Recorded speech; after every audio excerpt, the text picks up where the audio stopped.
তপ্ত রোদে পুড়তে থাকা মরুভূমি, দূর দূরান্তে শুধু বালুর সমুদ্র। কোনো ছায়া নেই, নেই জলধারা।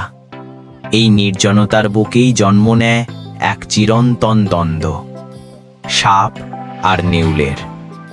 সাপ মরুভূমির অদৃশ্য ছায়া, তার দেহ বালুর সঙ্গে একাকার হয়ে থাকে। তীক্ষ্ণ জিহ্বায় সে খুঁজে বেড়ায় শিকার। তার বিষ, তার দ্রুত ছোবল যে কোনো প্রাণীর মৃত্যুর জন্য যথেষ্ট।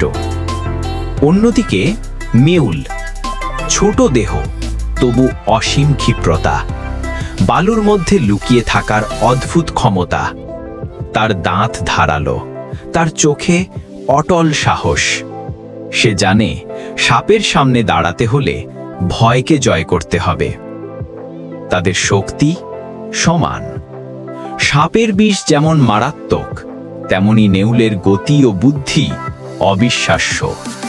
একজন রাজত্ব করে ছোবলে, অন্যজন সাহসে আর দ্রুত আক্রমণে। যখন তারা মুখোমুখি হয়, মরুভূমি কেঁপে ওঠে নীরবতায়। সাপ ছোবল তোলে, নেউল সরে গিয়ে পাল্টা আক্রমণ করে।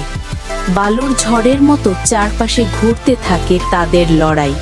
একবার সাপ এগিয়ে যায়, অন্যবার নেউল জিতে নেয় সুযোগ। কেউ কারো কাছে হার মানতে রাজি নয়। দীর্ঘ সংঘর্ষ শেষে সাপ ক্লান্ত হয়ে বালুর ওপর স্থির হয়ে পড়ে। নেউল দাঁড়িয়ে থাকে দূরে, বুক